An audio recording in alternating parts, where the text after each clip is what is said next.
Hello, do you hear me? Well, I was thinking how to address to you, with ladies and gentlemen, um, I don't know, dear guests and dear hosts and so on. But please allow me to address to you with a simple dear friends. Welcome at this panel, which I have the honor to moderate, called the Virtual Institute for Health and Wellbeing Public Conferences. And in this afternoon, we will have a series of very interesting public conferences. I will announce each of them at the right moment, but for this specific moment, please allow me to have some specifications related to the organization of this panel. We have, it's a hybrid panel, on-site and online. And we have, in this respect, two categories of communications. Our colleagues who are here with us, and we are saluting them. They are here at this presidium. And also we have remote colleagues from all over Europe. And because we have 1, 2, 3, 4, 5, 6, 7 conferences, I have to exercise my authority as a moderator and to put some time limits. Now it's a very thin line between a moderator and a dictator.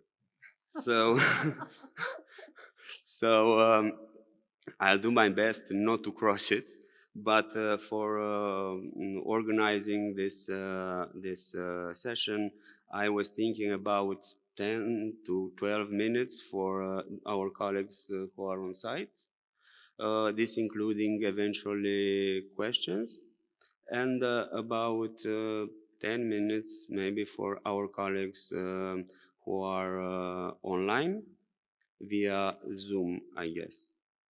Now, because it's not important what I have to say, but it is essentially important what our colleagues have to say, please allow me also to announce a small change in the order of the communications, because here we are two from the University of Iași, Romania.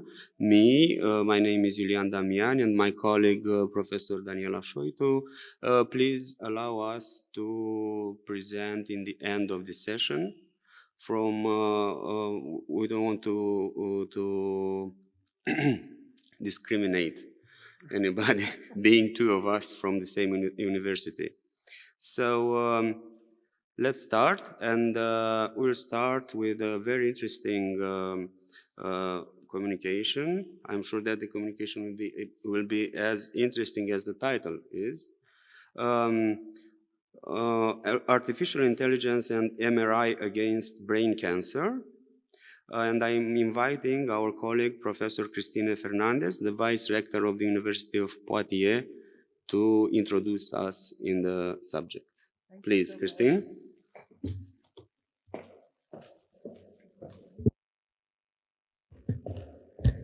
Hello, everybody. Do you hear me? Perhaps I can give the mask. So I'm not from Salamanca, but from Poitiers. I'm very happy to be there with you to present you some aspect of my other life, because I'm Vice Rector in charge of international affairs, but I'm also a researcher. And I will present you some works we have made in the laboratory that is common between the CNRS, National Center of Research in France, Siemens Company, the University and the Hospital of Poitiers. And the idea is really, I hope that someone of you will be interested by what we do in this common laboratory. Recording in progress. And of course, you will be really welcome if you contact me after this presentation. So, as I said, my colleagues, I will present you some results dealing with artificial intelligence and MRI for glioma Grad. And so I will present you very quickly what is glioma, the concept of biopsy, then virtual biopsy. I will present you what is high-field MRI, and then we can explain what is the virtual biopsy applied to glioma grads thanks to artificial intelligence and MRI. And then I will conclude. So, okay. Yeah. Okay, so what is glioma? Glioma is the most common cancer of the children and the young adult, and is characterized by its grad. The grad is the womb classification. The last one has been given in 2016 with integration of genetic component. And we have basically two classes, the low-grad glioma, that's grads 1 and 2, and the high-grad glioma, grads 3 and 4. And a low-grad glioma has a slow progression, is asymptotic finally, and when you look at the image, you see some diffusion in the tissue. And the opposite, high-grad glioma have a rapid progressions, they are very aggressive, and they present a necrotic earth. And when you diagnose high-grad glioma, the chance of survival are very reduced. It's why we need to, as soon as possible, diagnose a glioma.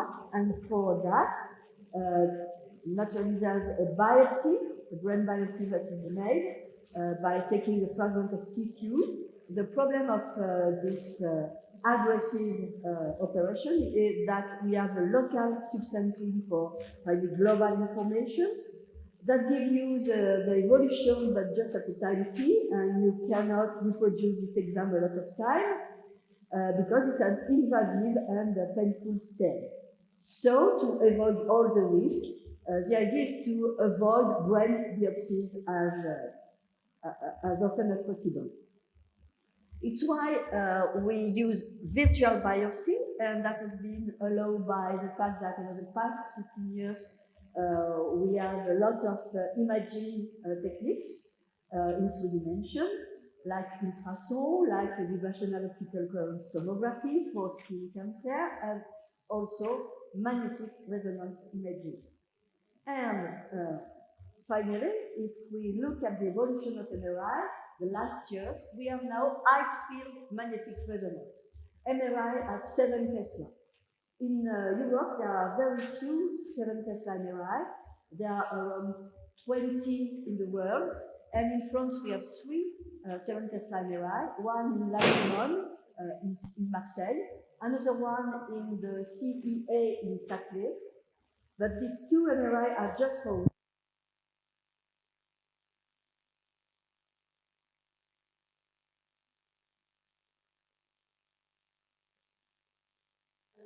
clinic. Sorry. Thank you so much. That is to say that we can have a lot of patients with real disease that are coming for an exam in the 7 Tesla MRI. And this 7 Tesla high-field brain MRI allow really to have new informations about neurodegenerative disease. And we have, of course, anatomical information, but we have also other kind of modalities like diffusion imaging, perfusion, like signal, which is magnetic resonance spectroscopy.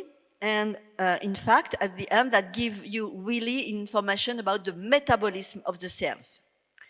Here you have some example of anatomical sequences. If you are familiar with this kind of applications, medical application, of course, you see T1 contrast, T2 flares, and generally the graduation of glioma is made only with these anatomical sequences.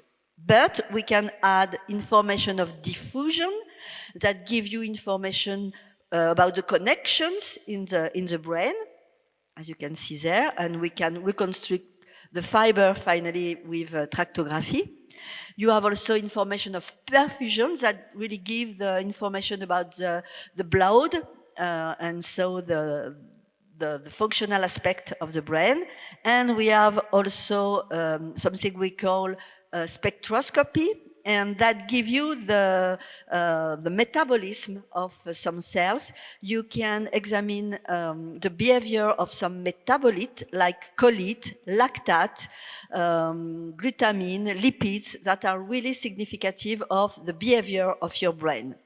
And that gives you a real informations of normal or abnormal behavior of the brain. You really have information about the metabolism of the cells. It's why it's so interesting.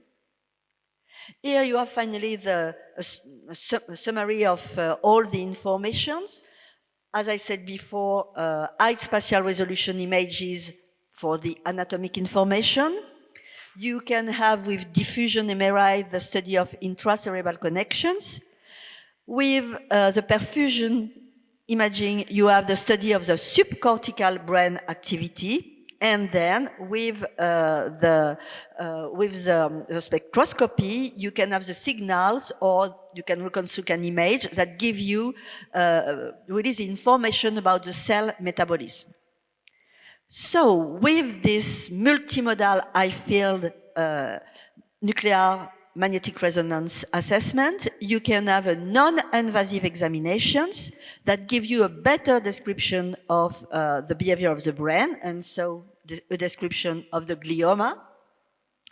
And in parallel of that, you well know that deep learning now is showing very good result in many areas of computer vision. So the idea is to use the specific data of multimodal MRI with deep learning process to go to a real virtual patient biopsy with a high predictive value. So now I can show you some result for low grad or high grad detection. To begin, we have to train a neural network, and to train this neural network, we build a database. The first database we used was made with 285 patients that present a glioma at the Hospital of Poitiers. They all have an exam in the 7 Tesla MRI. They have also a confirmation with an histological analysis, so they have a real biopsy. And then the first database we used was composed by 75 low-grade glioma and 210 high-grades. And 33% of this database was used to train the network to construct the different weight in our convolutional neural network. So I have no time to explain you which kind of neural network we use, but of course you are free to contact me after that. I just want to present you some results of the literature. If you look at some result by the past, you have in yellow some result with a convolutional neural network, but using only anatomical information. So you see we have good result between 84 to 55% of accuracy.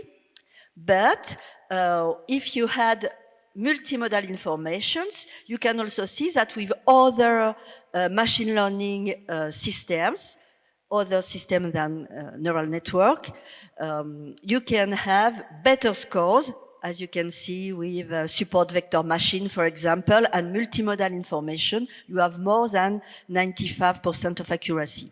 And our first result was 96.5% of accuracy. That is really a good score with CNN, which name is ResNet 101. So nowadays, we are increasing the size of the database. The last result we have are even with a best rate of accuracy. We are also developing method for learning on small numbers and unbalanced number of data for the training of the neural networks. We use what we call reinforcement technique or learn prior technique. And we also work on the intelligibility of the systems for the user, because it's very important for the physicians to understand how the neural network is formed, to perhaps imagine some connection between different informations that you never imagine. And for example, when we look at the construction of our network, we see that there are no thing dealing with the diffusion ADC information. But when you look at the ADC imaging, at the left is low-grade glioma, at the right is high-grade glioma, and obviously we see a difference. But when the network builds its connection, it doesn't used finally this information. So we have to work again to better understand what is taken into account by the machine learning system, and to go to a better prediction of the evolution, to propose to the physician the best choice for his patient to hope the best survival for him. So to conclude, we can say that nowadays with ultra high-field MRI, we can have the detection of very small details, totally invisible in conventional MRI. Conventional MRI that are generally 1.5 Tesla. Then we can go to a very good performance of virtual biopsy for early diagnosis and monitoring of brain tumors, but also of a lot of degenerative disease. We also work on Parkinson, on Alzheimer, on Hutchinson, on Machado disease with our Portuguese colleague. And we can see that neuroimaging and neurosciences are currently experiencing a really revolution due to this very high magnetic fields imaging, due to the growing of deep learning and artificial intelligence method. And all this allow to map the human brain on a scale never before possible. That help radiologists in their diagnosis and prognosis, and that allow what we call 4P medicine, that is to say a predictive, preventive, personalized, and participative medicine. So thank you so much for your attention. Of course, you are welcome in Poitiers. You can come to the hospital in our nice building. At the ground floor, you have the MRI machine, and at the first floor, there are the doctors and the researchers team, so you will be welcome in Poitiers. And I just finished with this slide that explains finally the aim of this I3M laboratory, multi-organ, multi-core metabolic imaging. And now I'm waiting for your question, now and later by mail if you want. Thank you so much.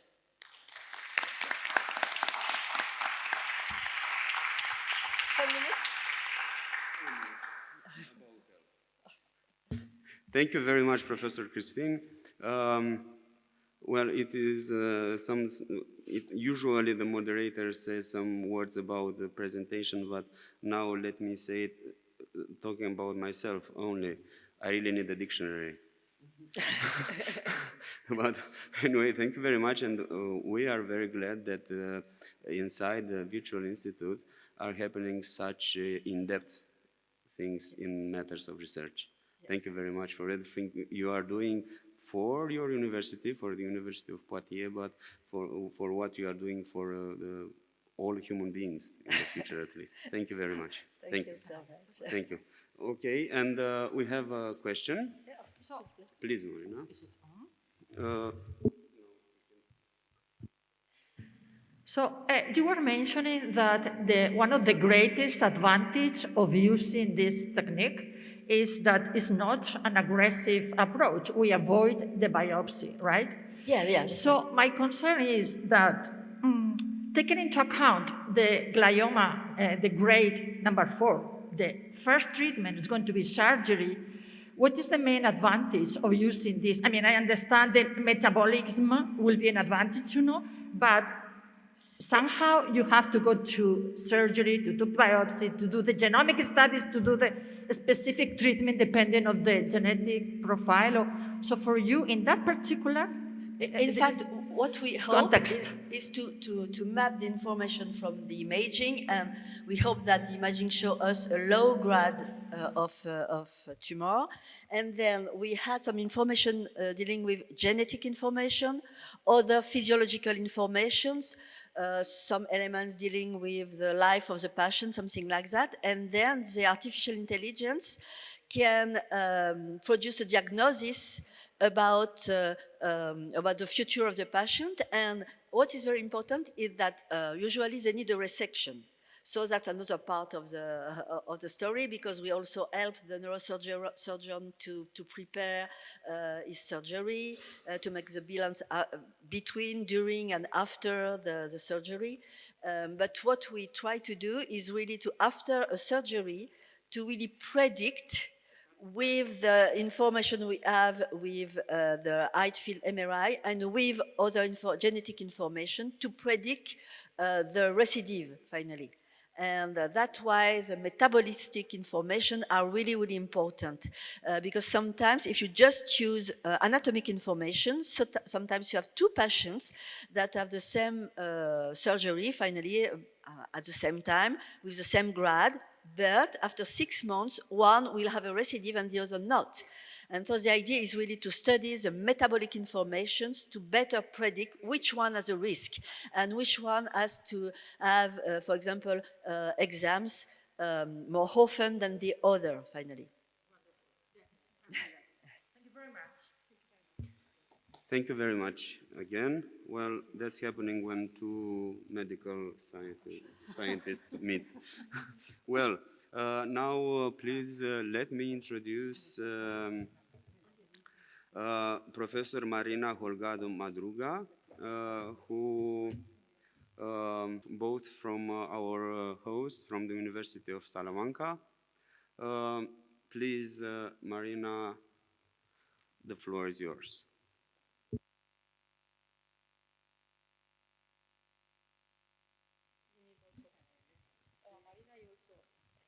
Oh, yes, for sure. Hello, good afternoon, everybody. Like he mentioned, my name is Marina Holgado. I am from this university, and I'm going to present the final project, the final degree project of the student, Sara Gonzalez, who was a student from the School of Nursing here in Salamanca. So who would like to take a bath in the fountain of eternal youth, like it's shown in this painting? As you can see here, we have these old ladies with these saggy breasts who will take the bath here because they are looking for the eternal youth. And then they will become as this young lady. So it seems like this is a painting by Grad and is exhibited in the State Museum of Art in Berlin. And it seems like this concern about reaching the eternal youth is nothing from our time. It just comes from old times. Actually, this is a painting from 1546. So let's see what we can do about this. So I will follow this scheme for my presentation, and I will start defining the changes in cognition with normal aging. Those involve, preferably, those quick processes that are involved to make a decision, such as speed of processing, working memory, and executive cognitive function. All people in normal aging, they keep their knowledge and skills. This is why we always say that all people are wise, right? And it has been observed that with time, with aging, there is a parallelism between these changes in the cognition and structure changes from a structure and functional point of view in the neurons, such as the synapses or the network connections. And the cognitive impairment refers to problems with learning and memory. This is a pathological situation in which as people have problems with attention, perceptual motor cognition, problems in recognizing people, interaction with the environment, etc. We can talk about risk factors such as aging, the age, also the heart disease, any factors affecting the heart disease, also certain polymorphisms, genetic alterations, and also depression and physical fragility. So the diagnosis is made through historical clinical history, neurological exam, lab test, and brain imaging, like my colleague was showing, and as well as neurological test, which includes mini-mental state examination, Montreal Cognitive Assessment, Alzheimer's Disease Assessment Scale Cognitive. I am pointing these three because they were used preferentially in the studies we selected. So the treatment, we can talk about two blocks of treatment. One is pharmacological and the other non-pharmacological. Inside of the pharmacological group, we can talk about acetylcholine esterase inhibitors, such as denezepam, rivastigmine, galantamine, etc., NDA receptor antagonist, and just the recently approved by FDA in June, that there is this monoclonal antibody against high-grade soluble and insoluble forms of amyloid beta at Durkheim. So that is from pharmacological point of view. Well, my subject of study is pharmacology. Well, I'm not going to be talking about pharmacology. I will be talking about non-pharmacological treatment, which is among these treatments, we have physical exercise, transcranial magnetic stimulation, diet and lifestyle, aromatherapy, music therapy, cognitive stimulation, environmental modifications, communication patterns. So, as I mentioned, I will be focused on the effect on the cognitive function of the exercise. Why? Because it has been shown evidence in animals, experimental animals, or in human beings that there are certain alterations, certain modifications, such as angiogenesis, increase of synapses, higher better functioning of certain immunomodulators, such as IGF-1 or BDNF, and there is also correlation with better cognitive functions and memory, etc. Based on this, we propose to study the effect of the exercise in two major problems. One is the mild cognitive impairment, and the other is dementia. After to see the effect of the physical exercise in the mild cognitive impairment and dementia, after treatment with exercise, we will see that we are going to address three kinds of exercise. So, we perform a literature search in this database, in PubMed, using these mesh terms and Boolean connectors, and we decided to this inclusion and exclusion criteria. Among the inclusion, we describe randomized controlled clinical trials, patients diagnosed with MCI or dementia, people above 50-year-old, diagnosed with this psychological test I mentioned before, and the patient that underwent the treatment with aerobic exercise, aerobic plus other activities, and resistant exercise. And exclusion criteria were longitudinal studies, other cognitive alterations, such as those secondary to the trauma or surgery, and we were also excluding experimental preclinical studies.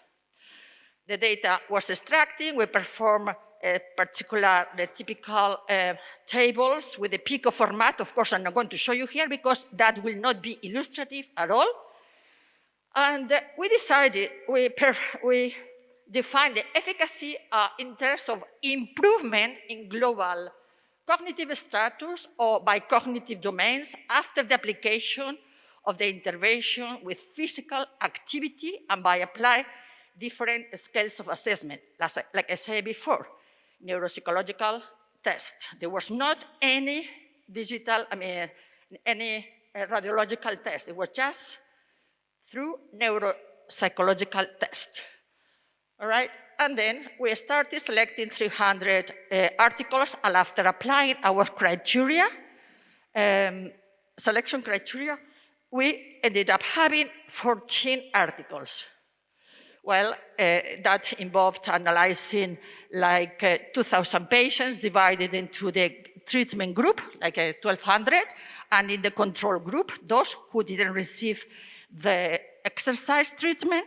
The size of the group will vary between 17 or 300 patients. Like I mentioned before, everybody was above 50-year-old, and they were diagnosed either with MCI, dementia, and then there were a pool of patients, a pool of two articles in which they pooled the patients in MCI and dementia without dividing. So, well, this is just a scheme to clarify the way I'm going to present the results. First of all, I'm going to present the results of those papers who treat the cognitive disorder in a global way. Then we present those by domains, and inside of this, we are talking about MCI plus dementia, and finally the dementia. And inside of each group, we will divide by the kind of treatment, either aerobic, aerobic plus other activities or resistance exercise. So when we evaluate the cognition disorder globally, we can tell that we found 83% of articles, like did it in this way, which represented 54% of patients. So 54% of the patients that we included in the whole study received an improvement in his cognitive activity, in cognitive activity by applying the exercise. Then when we talk about the articles who studied the cognitive function by domains, understanding by domains each one of these functions, such as function mobility, recognition, concentration, language, attention, memory, etc. We will classify, first of all, mild cognitive impairment. These are the articles that got benefit in these domains. The domains are color-coded, and this is represents the percentage of patients who receive benefit in these particular domains. And among these, we are going to classify, I think I skipped one. So these are the articles for the mild cognitive impairment. This is the percentage of patients in total. And then among these patients, we are going to classify by the kind of exercise. So aerobic exercise, the patients will get the benefit in most of the domains. But I want to point out that the highest percentage will come from memory and global cognition and executive function. The same thing applies when we analyze the resistance exercise. But in this context, we get less benefit as far as other domains, right? Then, when we analyze the mild cognitive impairment plus dementia, we were able to pull just 2 articles, and those 50% of the patients got benefit from the global cognition as well from executive function. So as it seems like it's something that gets repetitive, cognition and the global cognition executive function. And finally, when we analyze dementia, we were able to gather just 3 articles, and these are the percentage of patients who got benefit from different domains. And if we stratify by the kind of exercise, when we analyze the aerobic exercise, again, we observe that the executive function and the memory and the global cognition were those domains that got better benefit. The patients got better benefit. The same thing applies with other activities. But again, like I was showing you before with the MSI, in the dementia, the aerobic exercise, the patients receive better benefit in comparison with the rest of the exercise, in terms that there are more domains in which the patients get better outcome, right? So I would like to point out certain aspects of this work. First of all, there is heterogeneity as far as the kind of exercise people were performing, as well as the length of the treatment, and that will explain the short or long-term effects. I must say that physical exercise significantly benefits memory, global cognitive capacity, and executive function in patients with MCI and dementia. But MCI saw improvements in comparison to the control in the greater number of cognitive functions, unlike dementia, we show less. And the aerobic physical exercise is the most effective activity in MCI, like I mentioned earlier. And I would like to point out this intervention is not invasive at all, like it could be pharmacology, right? So it's highly recommended. And we have to keep in mind that also these studies are underestimated by the fact that these people, since are old, sometimes they will not adhere to the treatment very easily, and sometimes they will consider like the neurological test a little frightening, as opposed to be analyzing in a free way when they are doing daily activities at home. So my conclusions are among the different physical therapies, aerobic activity is the most effective treatment for both mild cognitive impairment and dementia.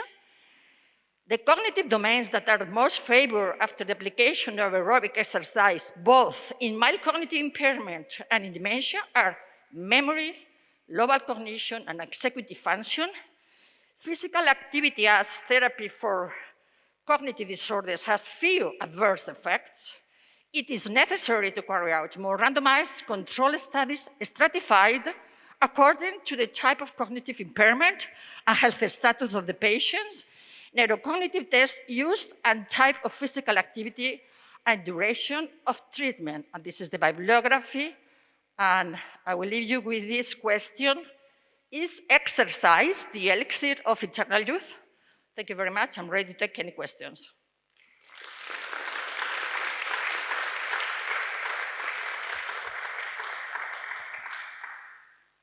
Thank you very much, Marina. Very instructive. You know, it confirms somehow the Latin words that mensana corpore sano. in corpore sano, yes. And now we have the scientific proofs for this. If there are any questions from the audience? Yes, you did, except the questions, but that's another discussion. Well, now let's move to the University of Coimbra. We have a communication elaborated by Professor Paula Santana and Assistant Ricardo Almendra. Now it is with us Ricardo. Please, Ricardo, feel free to talk to us about the effects of environmental conditions on aging. Please. Good afternoon to everyone. Thank you for the introduction. Some disclosure before we start. My presentation, or our presentation, is going to be slightly different. It's going to be way broad, and it's going to give you some insights of what our group is doing, how we approach lifelong, how we approach healthy aging. Just a short view of the team. This morning we were talking, someone talked about gender equality in research. Please take us as to the case. As you can see, I represent the male minority in our research group. We often work with health inequalities, geographical factors influencing health and health equity, and also participative governance. Before I actually start my presentation, what brings me here, please just keep in mind the presentation of Marina before and the role of physical activity, and I will go back to that later. Now, we are living in an aging world. It's not new. We have heard this since last years. We in this academia, we have learned this before the politicians. We have heard this for very long. But currently, there are a couple of countries with near 30% of elders. But the estimation for 2014 shows us that almost all European countries will have more than 1/3 of elderlies. As you can imagine, this is a good thing. This is good. We are living more. But we are living in an aging world with challenges and inequalities, and that is the dangerous part of it. We know that life expectancy is different. We can see in blue men and in red the life expectancy of women. We can see how it changed from country to country. This data is from Europe, every new. But now you can see how different life expectancy is with incapacity and without. In darker color is healthy life expectancy. Well, you can see that as a Portuguese man, I'm very unlucky. And I'm even more unlucky because once I arrive 65 years old, I'm expecting to spend the majority of my life after that with some degree of incapacity. And this is something very serious. Curiously, in Portugal, women are expected to live way longer, but their healthy life expectancy is shorter than men. Of course, this is not only biological, this is related to lifestyles and to history. I'm going to go back to that after. Also, there are inequalities within our cities. We did one exercise for Lisbon metropolitan area. You know, the exercise that is known have been done in a lot of cities, where you measure life expectancy in all metro stations. And we can see that through the blue line, there is a 6.2 years gap in life expectancy. People living here are expected to live almost 81 years old, and here 74, in just 8 kilometers far away. I invite you to see a video explaining this, a video much more showing how people live than on the process of calculating. Also, allow me to do some advertisement on our platform with data from this European project. The data is available, is for free. You are invited to use it, and you can find it on that link. So, we live in an aging world full of inequalities, and we aim to have a healthy aging.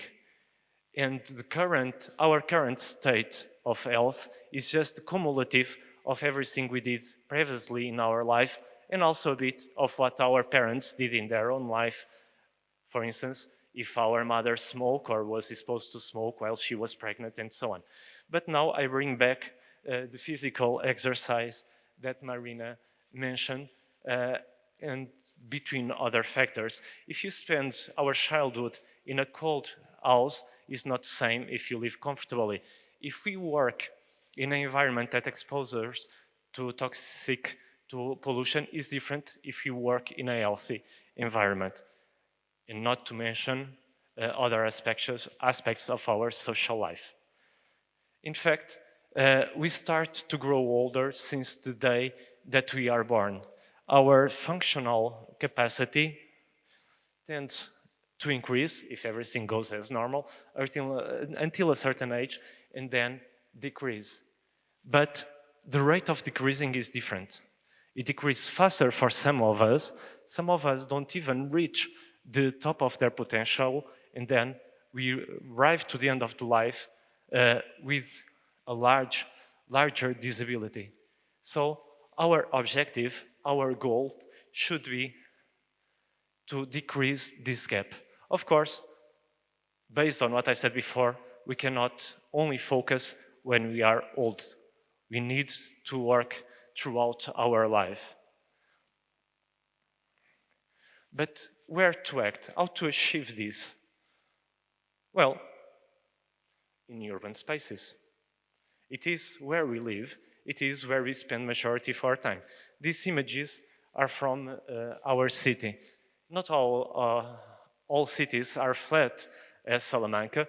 We live in a very hilly city, but it's difficult to live there, not only for elders, but to everyone. In some parts of the city, where is it?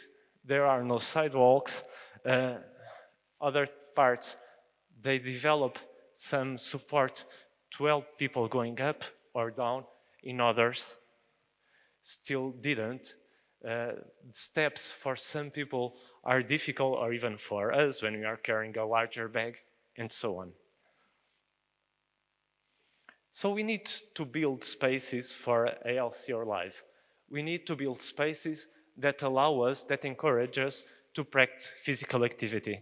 As Marina said, it has strong health impacts to our lives. But if you live in a place where we don't feel safe to go outside, most likely we are not going to do physical activity in the street. So the environment where we live, the place where we live, impacts our choices, impacts the way that we are getting older. We also need to grant access to healthy food. We need to find a way that make people be in contact with the nature, but also we never forget the social part. Humans need to interact with the other humans. We need to favor that environment. We need to build spaces that favor that interaction. Now the key question, how do we act? Well, in theory, this is very easy. We know the solution, or the solution is pointed at by several documents. We need to ensure good transportation, good housing conditions, social participation, respect, social inclusion, civic participation, employment, information throughout community, community support and health services, outdoor spaces, in building quality, and so on. But how can we actually do it? Well, I can tell you what we have been trying to do in the last years. We do our research, we do multidisciplinary, transdisciplinary research, and then there is a time that we need to approach the stakeholders. We need to approach the people that are in the field, the people that live in the urban areas. We need to hear their opinion. We cannot build up top-down policies. We cannot build up top-down measures. We cannot just arrive to a neighborhood and say, your neighborhood needs a green space, and we tear down a building without knowing how important was that building. We need to know what people want, what people need. And also, we cannot ignore people that do their living in space, people that have their stores, the landowners, also NGOs, of course, and the municipalities, the legislative power, institutions that have the power to intervene in the field in our city, and also, of course, the police, in between others. So there is a question, which city do we want for the future? Which city do we want for our children, for the children to come? And what are we going to do for it? Do we want a greener city? Do we want more walkable cities, more integrative cities, more near, where everything is nearby? What are we going to do in order to achieve that? How can we build that? And I think that's also what we are doing within this project. Thank you for your attention.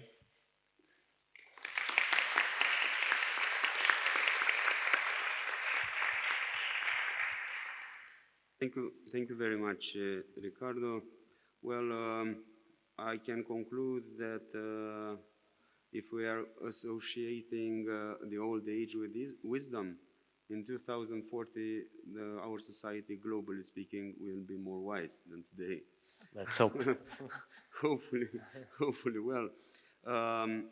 If there are any questions from our friends online or from the room, because we are a little bit under time pressure, please, a short one.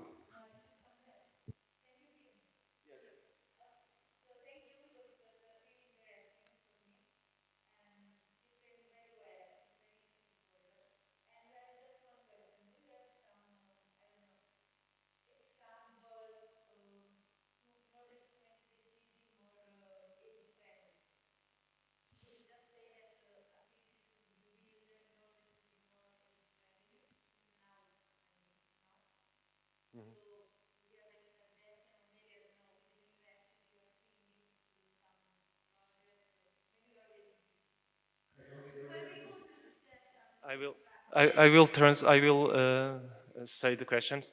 Our colleague was asking if I have some suggestions, some example of age-friendly interventions taken to make a more age-friendly space. Actually, our cities are full of these interventions, and let me state again, age-friendly towards the life. But there are not solutions that you can apply them to all the cities without knowing where you are applying them. Being this, in Coimbra, for instance, there have been a lot of activities made to improve the quality of life in the city. For instance, one thing that has been done in Portugal, not only in Coimbra, that just came to my mind, majority of elderly in Portugal have problems with mobility. at least in Portugal, I'm speaking of what I know.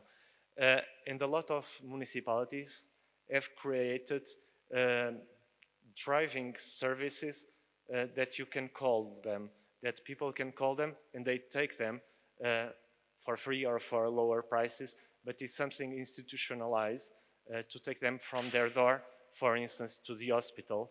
And there have been a lot of activities also regarding social interaction to guarantee that they leave the house, they are in contact. So there are a lot of initiatives in the different dimensions of age-friendly cities that they have been taken and applied, and I can share more of you after. But again, they should not be applied without listening the people that are living and who are supposed to benefit from it.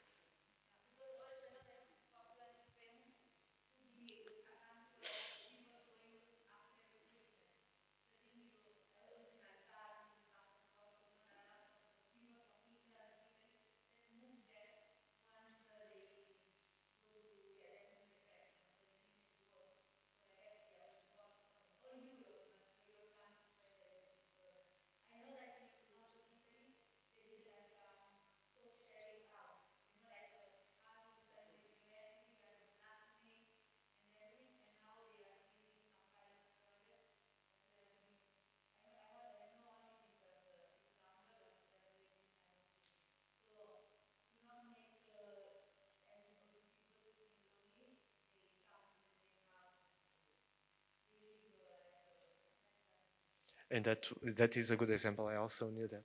Well, we are a little bit under time pressure, but this evening, I guess, yes, we have a Spanish wine welcome dinner, so you can continue this discussion. You are free to do it. Well, right now, let's make two changes. The first one is that we are moving from on-site to online communications, conferences. And the second one is that we are changing the peninsula. From the Iberic Peninsula, we are moving to Italy, another peninsula, at the University of Pavia, and we are inviting Professor Rosella Nappi to conference about menopause as a turning point in healthy longevity in women. Please, Professor.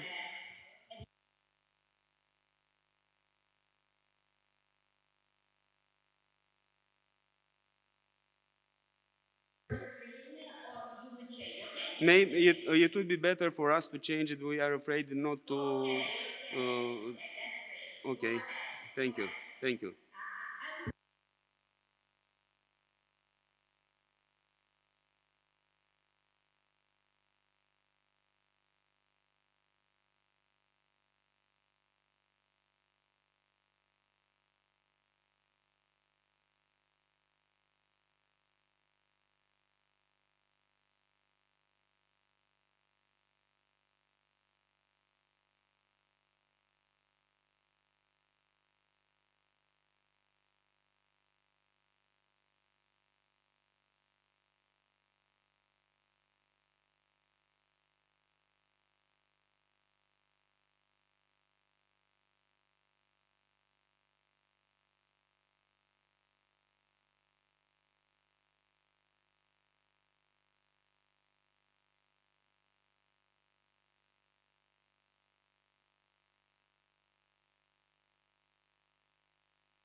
this one, we have to consider all these factors and why, for example, a symptom of hot flashes is so important. And I'm sharing this experience with you, because we know that women that suffer from this symptom, they are more prone to long-term conditions such as cardiovascular disease, osteoporosis, and even cognitive impairment Marina was talking about.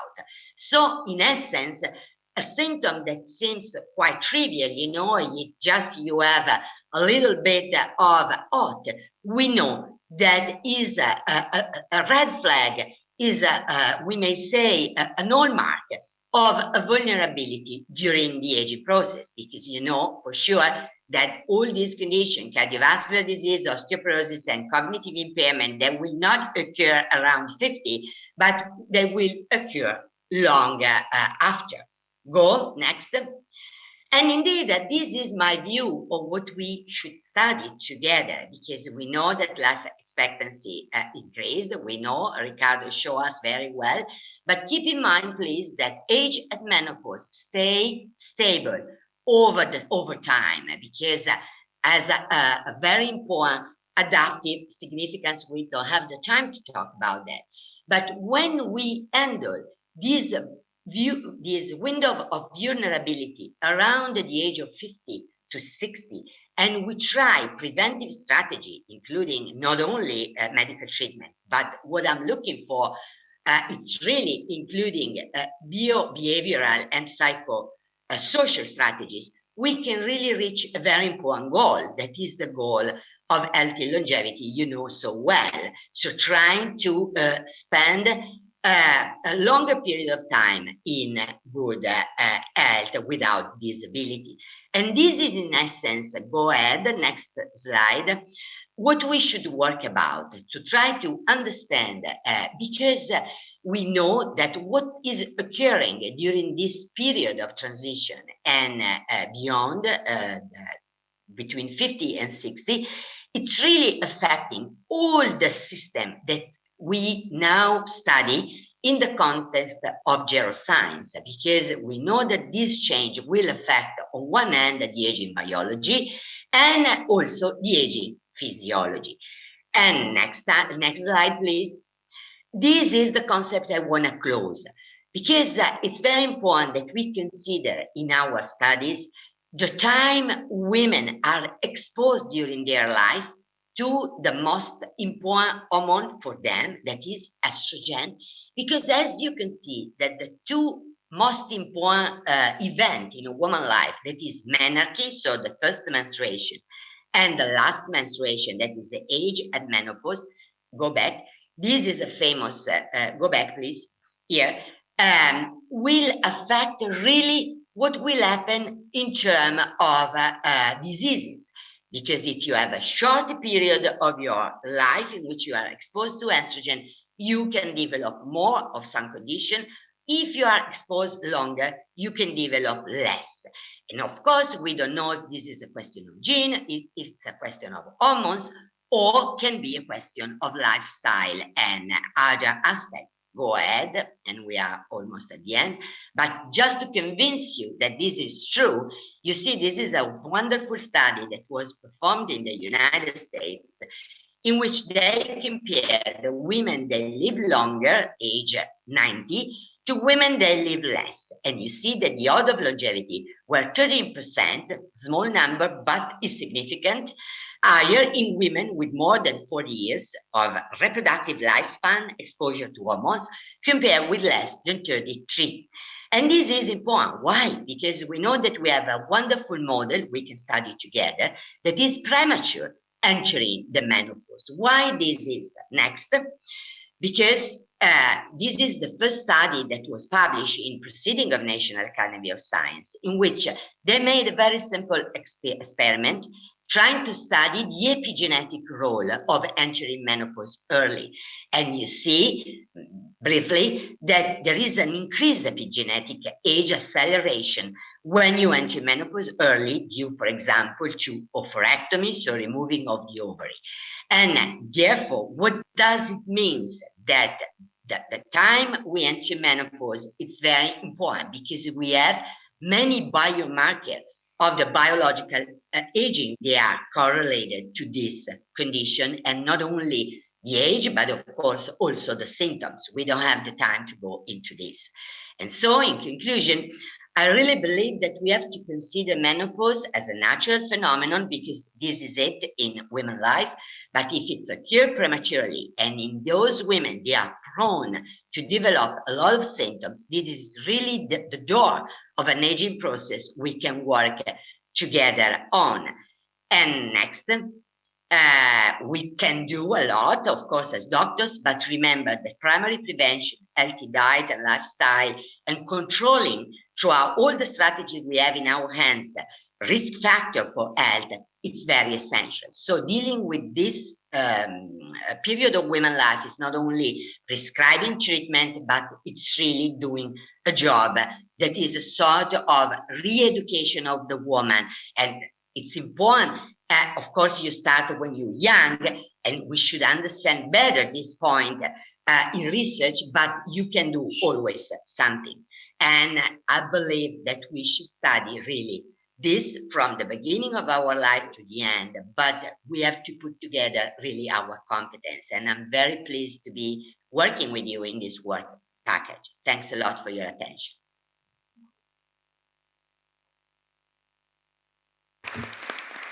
Thank you very much.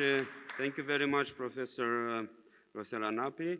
If there are any questions, short ones, please. Otherwise, let's move to the next speaker, or rather speakers, because we have a team. We have Professor Rüdiger Trimpop from the University of Vienna, who's online. Can you hear us, Professor? Yes, I can hear you very well. Can you hear me? Hello, how do you do? Yes, great. It's a great sound. How do you do? Welcome. And he will be represented, the professor will be represented here together with us by his PhD student, Lena Schmidt. Am I right? Well, Lena, please, and the subject of your conference, as I can read here, is Healthy Campus. Yeah, I would like to start with a few introductory remarks. Great, this would be great. If you want to start, yes, of course, please. With a few introductory remarks, and then Lena will take over with the actual presentation. This approach that we have here is of a very different kind. What we do is, we do research and propose research, but on us. Of course, universities are just as well organizations where people are aging and where prevention should start very early for all kinds of health problems. And so we have designed an approach where we can put health, prevention, and all of that into all different groups of the universities. And we have designed a questionnaire and approaches and also methods how to convince our presidents to take part in that and to give money and so on. And what we would like to do is to offer this as a common research ground for all of our universities. We would give you the questionnaires, and you can translate them in whatever language you want, and we will change all your suggestions into the approach that we have taken so far, and thus develop a common measurement tool that we will then use everywhere and can have a wonderful instrument to have comparisons of different cultures, different structures, different eating or living habits, and that over time again and again. And what we can do is also take that as a basis for, let's say, a master's program that would look at the different programs if we get an extension on this whole process. So this is the kind of suggestion we do. And what Lena will present now is how we approached all of that in our university. And I'm seriously, I'm honest with that. If we can be of any support for you introducing that, of haggling with your finance department, or in changing the questionnaire to the local specific needs or analyzing the data. We are very happy to do that, and it would be wonderful if we would have a common tool with all these countries to make long-term international comparisons for the concept of a healthy campus, because the people, the students are young and healthy in the majority, but us, the staff, are more older and less healthy. So the combination there would offer kind of a playground for all of the different approaches. I'll be there for the questions again, but now I leave the stage for Elena. Thank you very much, Professor. Lena, please, if you want to stand up and conference from there, it would be great. Okay, as you feel comfortable. All right. Hello, everybody. Buenas tardes. It's a pleasure to be here with you. Thank you so much. My name is Lena Schmitz, and I'm going to represent the team for the Healthy Campus from British University Jena. We're actually a team of 3 different teams from the university, which is not only the Department of Industrial Work and Organizational Psychology with Professor Trimpop, Julia Hoppe, and myself, but also the Student Health Management and the Occupational Health Management. So we're like a 3-part kind of team. Yeah, I'm just going to go quickly over this and give you a quick introduction to the contextualization of this project. Of course, there are always legal requirements concerning occupational health. And in Germany, it's the case that healthcare providers in Germany are actually obliged to take care of prevention and of health topics in the work context. And that means that we actually really have to take care of mental and physical health in university context for students as well as for the university staff, because as you can see, a lot of students face like a lot of stress while they're studying, and the same counts for academic staff.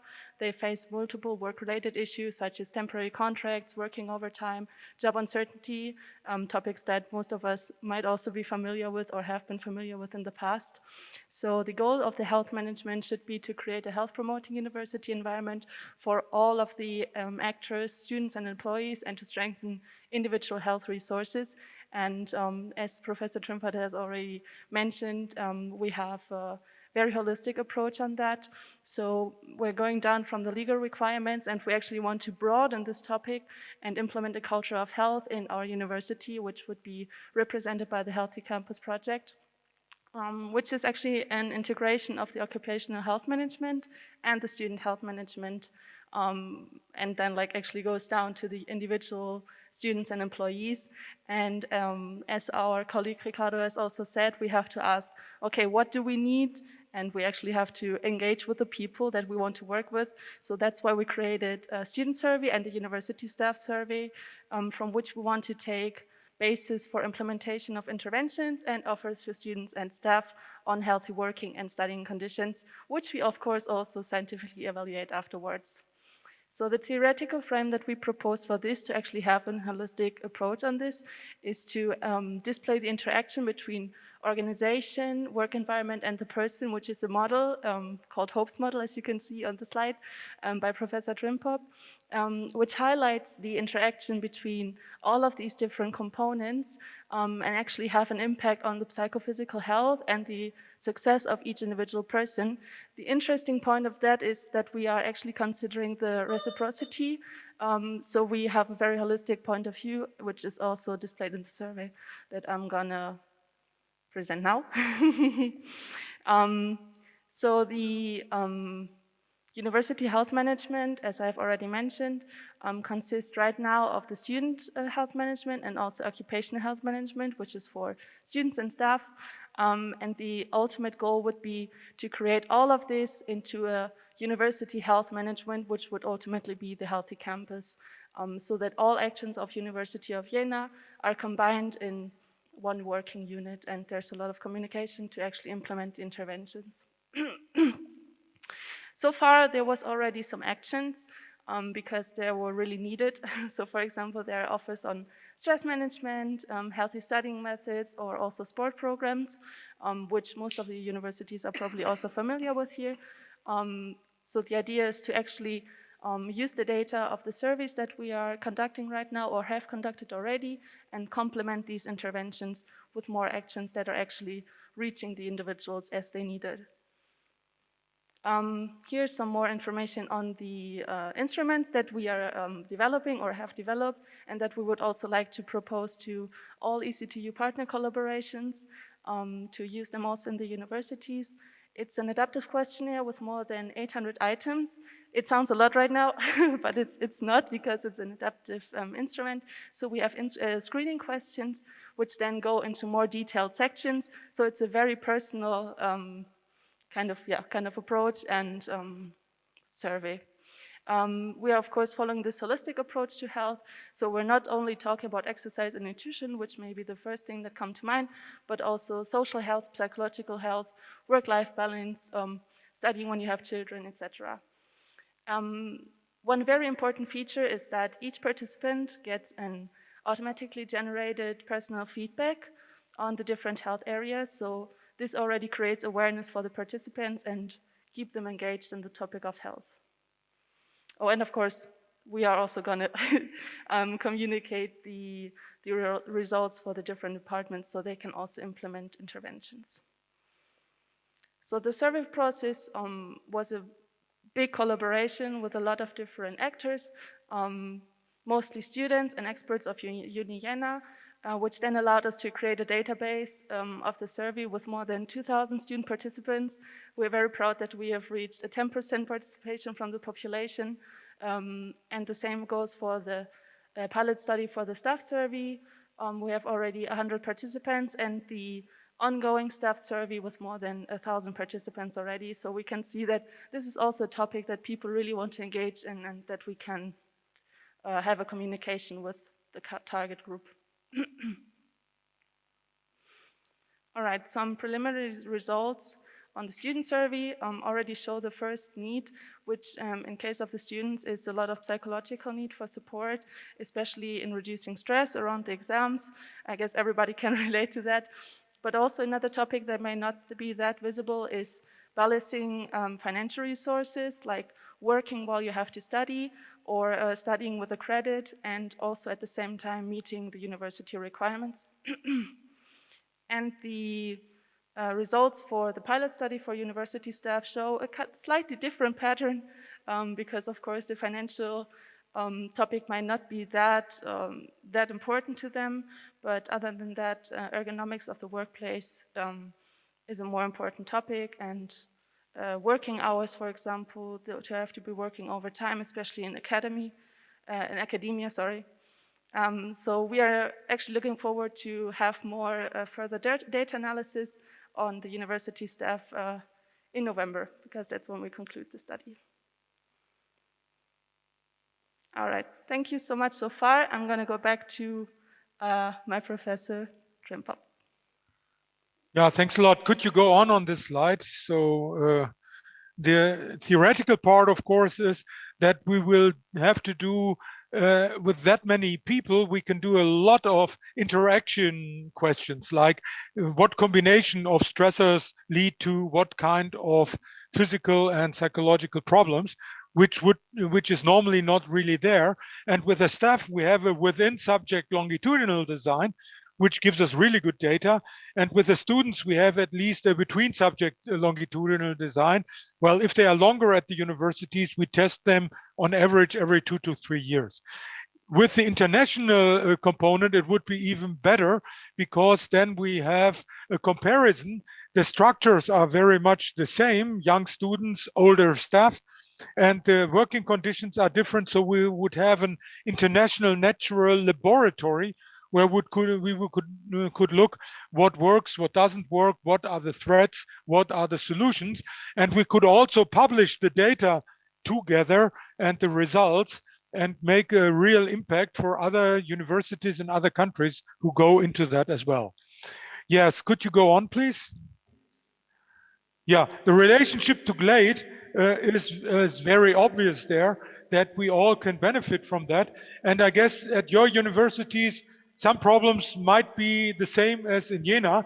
Very often the courses for health and safety and so on are visited by the people in the administration, but not by the researchers. They are not reached, they don't really go into that.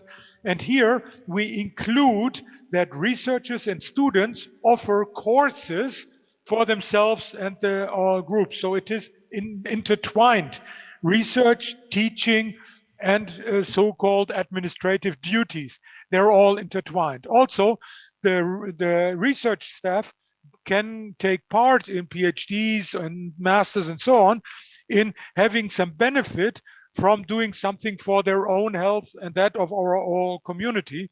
So we hope to have a very different motivational approach than if there is a homepage where the health office of the department of the university says, well, if you can take part in this jogging course, it will be good for your health. So we really want to intertwine it so that everybody also has the cultural feeling we all work for our common health. And if you want to participate in that, it would be just wonderful to go ahead with this idea, and we would have a common ground and a lot of data to look at, analyze, and publish as a common project of our group. Thanks for your attention. Thank you very much for this duplex, Professor Trimpop and Elena. Well, you deserve our applauses. And I'm sure that all the universities will be interested in your work, and congratulations for this. And now let's move north to Christine Sursa from University of Turku. Are you here, Christine? Can you hear us? Yeah, good afternoon. Hello, hello. And we have research subject, changes in physical activity and sedentary time across the transition to retirement. Please, Christine. Yeah, so the aim of this FIREA study was to examine health behavioral and clinical risk marker changes during the retirement transition and long-term consequences of work and retirement on health and functioning in old age. Yeah, next slides, please. Yeah, so the study population included Finnish public sector workers whose estimated retirement date was between 2014 and 19. And the mean age at baseline was, the previous one. Yeah, the mean age was 63 years, and in Finland, the public sector is very female dominated. So 80% of the study population are women. And this FIREA study has a larger cohort and 2 sub-studies. And this larger cohort has responded to a questionnaire about work factors and health behaviors, and it has been conducted every year after 2013. And within this larger cohort, there is an activity sub-study, which includes 900 study participants, and they have worn a wrist-worn accelerometer every year after 2014 to get more accurate information on physical activity, sedentary time, and sleep. And today I'm going to talk about this activity sub-study. But we also have this smaller, the last one, the second previous one, yeah. We also have a smaller clinical sub-study which has also the clinical health outcomes in addition to accelerometers. But today I'm going to talk about this activity sub-study. Yeah, next one. Yeah, so in this activity sub-study, the study participants have worn a wrist-worn Activa Accelerometer for 1 week every year before and after the retirement transition. And they have also filled in a daily log in which they have marked their sleeping times, working hours, and the actual retirement date. Next one, yeah. So this Activa Accelerometer measures acceleration in all 3 dimensions and forms this kind of summary measure, as you can see in this picture. And we use different kind of algorithms to detect sleep and non-wear time. so that we can get physical activity and sedentary time from wakeful hours when the accelerometer was worn. And here are the main results from daily total physical activity. Yeah, you can click 3 times now. Yeah, one more. Yeah, thanks. So in this, we see all the measurement points and the level of daily total physical activity. And we saw that the main changes were among women who retired from manual occupations, so service and physical work. So their activity levels decreased during the retirement transition. And among other groups, there were no marked changes, but we can see that women were more active than men, and manual workers were more active than non-manual workers. And also, among men retiring from non-manual occupations, we can see that there is this slight increase in activity during the retirement transition, but it's not long-lasting. Yeah, next one. And we also looked at the activity levels in each hour of the day. And yeah, you can click 1. Yeah, so we see that the main differences come from working days and the usual working hours, so that manual workers are more active than non-manual workers. And on days off, the profiles are a bit different than on working days before retirement, because there is only this one activity peak during mornings, and after that the activity decreases. And we can also see that after retirement, the profiles are almost similar as on days off before retirement. Yeah, then next one. And then the sedentary time, in this we can see that men are more sedentary than women. They have more daily sedentary time, and the marked increase in daily sedentary time can be seen among women who retire from manual occupations. So their daily sedentary time increases about 1 hour per day. Yeah. And as a conclusion, we can say that physical activity decreased and sedentary time increased among female manual workers. And among male non-manual workers, physical activity slightly increased after retirement, but it was not long-lasting. Yeah, and here is our research group. And yeah, and if you want to read more about the FURIA study, you can visit our website. Well, thank you, Christine. Many of us hoped that after the retirement we'll sleep more, but it seems that we'll have more activity, at least physical. Now, applause for Christine.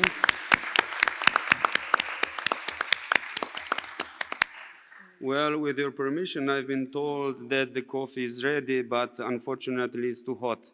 And please, if you'll have patience, if you'll be patient for 5 minutes to get the coffee to be drinkable.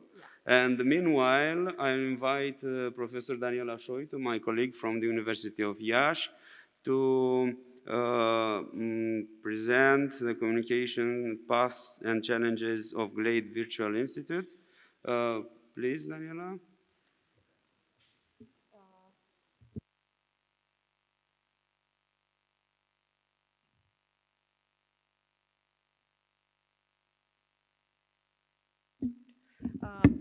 Thank you very much, Professor Damian. We had the opportunity today to meet the director of Glade Virtual Institute, our vice rector, Professor Julian Damian. Doesn't function. Doesn't function. Okay, we will quickly go to a reminder for some of you of the main activities. And also I wanted to share that everything we have been done is a result of a team, a huge team, an international team, national team, participants. This is the local small team. We say hello to the participants from University of Salamanca, to the summer school. As I know, you had enjoyed this event, and it's our duty to show that we very much appreciate it, as you have done, even in the evaluation and activity. After that, you had received 3 credits. Okay, it seems that there are nice memories at the end of the summer school. This is the frame of the presentation for each researcher participating in the virtual institute. We are almost ready with a study related to the lifelong well-being and healthy aging. Allow us to invite you to the first GLADE conference in less than 2 weeks. Thank you, Christine, for launching the co-tutel for PhD thesis. We were happy to have 9 applications, from which at least 3 are co-financed, and we could saw the interest among the researchers from our 7 universities. We know about the events related to online peer counseling lab for students. We will be sure that the link to the Lyme survey will reach all of you, all university, in order to provide this counseling support services. This is a screenshot from the first workshop presenting the practices of the international relations offices in supporting the students. And some of you may recognize in this one, during the second workshop, when students presented their, student and student associations presented their contributions to in relation to the counseling and supporting their colleagues. These are many things wrote. We will have to do everything from here in 2 years. All the contributions are welcome. And this is the larger local team from the University of Iași. Many of them are involved and were being involved in designing the National Lifelong Wellbeing and Healthy Aging Master Program. And you know how we are at this time related to this master program. And actually we are happy with everything we have succeeded. I haven't mentioned before, we are working on a web page for the Virtual Institute. And as soon as it will be ready, we will share it with all of you in order to share the joy of common achievements. Thank you very much.